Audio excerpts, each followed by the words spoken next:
ഞാൻ ആലോചിക്കായിരുന്നു ലൗലി ചേച്ചി. കാരണം ഇതുപോലെ ലൗലി ചേച്ചി ഒരു മകള് മാത്രമല്ല, അമ്മ കൂടിയാണ്, ഒരു ഭാര്യയാണ്. അപ്പോൾ ഇതുപോലെയുള്ള പ്രശ്നങ്ങൾ, ഇതുപോലെയുള്ള അവസ്ഥകളൊക്കെ നേരത്തെയും സ്ത്രീകൾക്കുണ്ടായിരുന്നിരിക്കണം.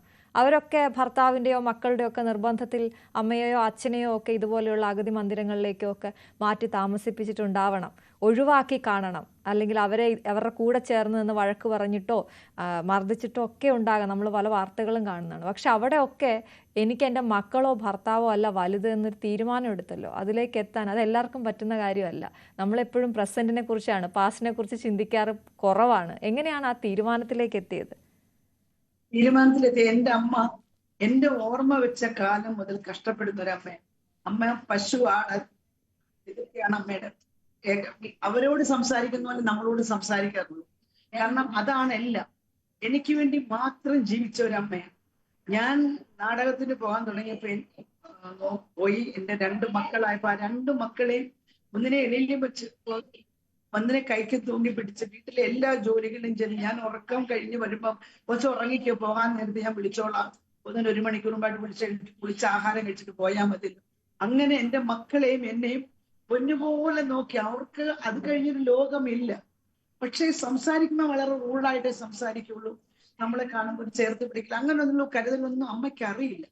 ആ അമ്മയെ എനിക്ക് ചെയ്യാൻ പറ്റുന്ന ഏറ്റവും വലിയൊരു കാര്യം അതായിരുന്നു. എനിക്ക് ഈ ലോകത്തിന് ഇനി മുമ്പ് ചെയ്യാനില്ല അമ്മയ്ക്ക് വേണ്ടി. ഇത്രയും സഹനം ഉള്ള ഒരമ്മ ഒരു സ്ത്രീയും ലോകത്തുണ്ടാവത്തുമില്ല. എനിക്ക് തോന്നി അവരൊക്കെ അവരുടെ വഴിക്ക് പൊക്കോട്ടെ, എനിക്കിനി എന്ത് കിട്ടിയാലും അതൊരു ശാപം എനിക്ക് വേണ്ട. അമ്മ മനസ്സുകൊണ്ടൊന്ന് നോക്കിയാൽ ഞാൻ ഭസ്മമായി പോകും. കാരണം അത്രയേറെ കഷ്ടപ്പെട്ടത് എൻ്റെ അമ്മ. അതുകൊണ്ടാണ് ഞാൻ അങ്ങനെ ഒരു തീരുമാനം എടുത്തത്. അങ്ങനെ ഉപേക്ഷിച്ചാലും മക്കൾ ഉപേക്ഷിച്ചാലും ലോകം എന്തെല്ലാം പറഞ്ഞാലും എന്റെ ശരി ഇതാണെന്ന് എനിക്ക് തോന്നി. അങ്ങനെ ഒരു ഉറച്ച തീരുമാനത്തോടെ ഞാൻ പോകും. ഇപ്പൊ എന്താണ് തോന്നുന്നത്? എനിക്ക് തോന്നുന്നു സിനിമ കുറെ നാള് സിനിമയിലേക്കൊന്നും എത്തിയില്ലെങ്കിലും ഇപ്പൊ വീണ്ടും സിനിമയിലേക്ക് അഭിനയിക്കാൻ പോകുന്നുണ്ട് അല്ലെ? സീരിയലിലേക്ക്. സിനിമയല്ല, ഒരു സീരിയല് ചെയ്തുകൊണ്ടിരിക്കുന്നത്. ഇവിടെ വന്നതിന് ശേഷം ഒരു സീരിയല് ചെയ്തു. സിനിമക്കാരൊക്കെ വിളിക്കുന്നുണ്ട്. അത് മാത്രമായിരുന്നു എന്റെ ഒരു കാരണം. എനിക്ക് സാമ്പത്തികമായി ഒന്നും ഇല്ലായിരുന്നു. പിന്നെ എനിക്കൊരു തോന്നലുണ്ടായിരുന്നു, ഇനി എനിക്ക് എന്റെ വീട്, കാരണം അവർക്കൊക്കെ എല്ലാ ഹസ്ബൻഡിനൊക്കെ പണമാണ് ദൈവം എന്നെപ്പോഴും പറയാറുണ്ട്. അപ്പൊ വീടുണ്ട്, സ്ഥലമുണ്ട്. പക്ഷെ ഞാൻ ചെന്നാലും എനിക്ക് തന്നെ എന്റെ അവസ്ഥ, കാരണം ഇതിനേക്കാൾ ഭീകരമായിരിക്കും എന്റെ അവസ്ഥ. അപ്പൊ അതുകൊണ്ട് ഞാൻ ആലോചിക്കുന്നത് സ്വസ്ഥമായ ഒരു 2 സെന്റ് സ്ഥലവും ഒരു വീടും എനിക്ക് ഉണ്ടായാൽ അത്. ഞാൻ ഗാന്ധി ഭവന് സുരക്ഷിതയാണ്. ഗാന്ധി ഭവനാണ് എന്റെ എല്ലാ കാര്യങ്ങളും നോക്കുന്നത്. എനിക്ക് ഷുഗർ ഉള്ള ആളാണ്. എന്റെ ചികിത്സ, എന്റെ അമ്മയ്ക്ക് വേണ്ടി ഡയപ്പർ, എല്ലാ കാര്യങ്ങളും ഒന്നിനും ഒരു കുറവും ഇല്ലാതെ ചെയ്യുന്നത് ഗാന്ധി ഭവനാണ്.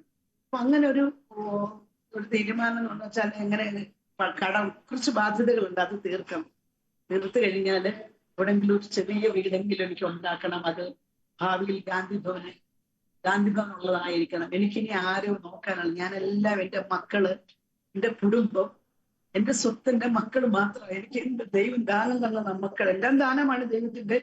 അങ്ങനെയാണ് ഞാൻ വിശ്വസിച്ചത്. പക്ഷെ എനിക്ക് അബദ്ധങ്ങൾ പറ്റിയെന്ന് പിന്നീട് എനിക്ക് തോന്നിയത്. ഞാൻ ഒന്നുമല്ല, വെറും ഒരു ജോലിക്കാരി മാത്രമായിരുന്നു എന്ന് ബോധ്യപ്പെട്ടപ്പോഴാണ് അങ്ങനെ ആ വീട്ടിൽ നിന്ന് ഇറങ്ങേണ്ടത്. ഞാൻ പോകാറുണ്ട്. ഒരു മാസം മുമ്പ് വരെ ഞാൻ പോയിരുന്നു വീട്ടില്. അതെ, അതാ ഞാൻ ചോദിക്കാൻ വന്നത്. അവരോട് ഇപ്പോഴും വേറെ പ്രശ്നമൊന്നുമില്ല? ഇത്രയും ജീവിതം തന്നെ വലിയ രീതിയിൽ മാറി, ഒരു അഗതി മന്ദിരത്തിലേക്ക് എത്തേണ്ടി വന്നു അമ്മയെയും കൊണ്ട്. എന്നിട്ടും അവരോടൊന്നും ദേഷ്യമില്ലായി കഴിഞ്ഞ മാസം വരെയും പോയി എന്ന് പറയുമ്പോൾ ഇനിയിപ്പോ അമ്മ മാത്രമാണോ ശരിക്കും അവർക്കൊരു തടസ്സം? അതെ, അമ്മയാണ് അവർക്ക് തടസ്സം. എന്റെ അമ്മയാണ് തടസ്സം. പക്ഷെ അമ്മയില്ലാത്തൊരു വീട്ടിലേക്ക്, കാരണം അമ്മ ഉണ്ടാക്കിയ മണ്ണാണ്. അമ്മ ആഗ്രഹിക്കുന്നുണ്ട് അമ്മയുടെ മണ്ണിൽ കിടന്ന് അമ്മയ്ക്ക് മരിക്കണം. അതിനവര് കൊണ്ടുപോകാൻ തയ്യാറല്ല. കാരണം അവർ പറയുന്നുണ്ട്, നിങ്ങൾ ഞങ്ങളുടെ അറിവോടുകൂടി അല്ലല്ലോ പോയത്. പക്ഷെ ഞാൻ പോരുന്നതിന്റെ തലേദിവസം എന്റെ ഇളയ മകനോട് വിളിച്ച് പറഞ്ഞിരുന്നു, ഞാൻ ഇന്നതുപോലെ പോകുന്നു കൊച്ചെന്ന് പറഞ്ഞപ്പോ എന്നോട് പറഞ്ഞു, വീടായ പ്രശ്നങ്ങൾ ഉണ്ടാകും, അത് അച്ഛയമ്മച്ചി തമ്മിലുള്ള പ്രശ്നമുണ്ട്, പണ്ട് തൊട്ട് അവര് തമ്മിൽ ചേരുകയെന്ന് അറിയത്തില്ലേ, അപ്പൊ സഹിച്ചേ പറ്റൂ എന്ന് പറയാൻ. എനിക്ക് സഹിക്കാൻ പറ്റത്തില്ല.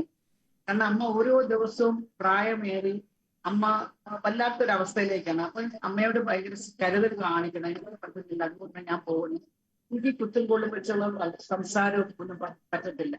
അപ്പൊ അതുകൊണ്ടാണ് ഞാൻ പോകുന്നെന്ന് പറഞ്ഞു. അത് കഴിഞ്ഞ് അവൻ ഇവിടെ വന്ന് കൊണ്ടുപോകണമെന്ന് പറഞ്ഞ് കൊണ്ടുവന്ന് പറഞ്ഞപ്പം 2 മക്കളുടെ വരണമെന്ന് പറഞ്ഞു, ഭർത്താവും വരണമെന്ന് പറഞ്ഞു. പക്ഷെ 2 മക്കളുടെ വന്നപ്പം അവരുടെ തീരുമാനങ്ങൾ നേരെ തിരിഞ്ഞു.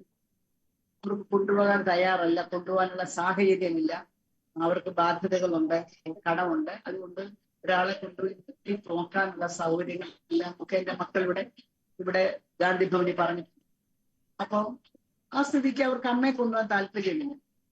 എന്തെങ്കിലും ഞങ്ങൾ ചെയ്തോളാം എന്ന് പറഞ്ഞു. അപ്പൊ ഞാൻ പറഞ്ഞു, ഇനി അങ്ങനെ ഒരു ചെയ്ത് വേണ്ട, കാണാൻ വരരുതൊക്കെ ഞാൻ പറഞ്ഞത്, വരരുത്. അപ്പോഴും ഞാൻ വിചാരിച്ചെന്റെ മക്കൾക്കൊരു മാറ്റം വരും. അപ്പന് മാറ്റം വന്നില്ലെങ്കിലും മക്കളിലൂടെ മക്കൾക്ക് മനസ്സിലാവുള്ളൂ. പുതുതലമുറയിലെ അവർക്ക് അമ്മ കഷ്ടപ്പെട്ടതാണല്ലോ, എന്തുവാട്ടെ അവരാണ് ചെലവിന് തരുന്നത്, അപ്പൊ മനസ്സിലാവുമെന്ന് വിചാരിച്ചു. പക്ഷെ എന്റെ കണക്കൂട്ടുകളൊക്കെ തെറ്റായി.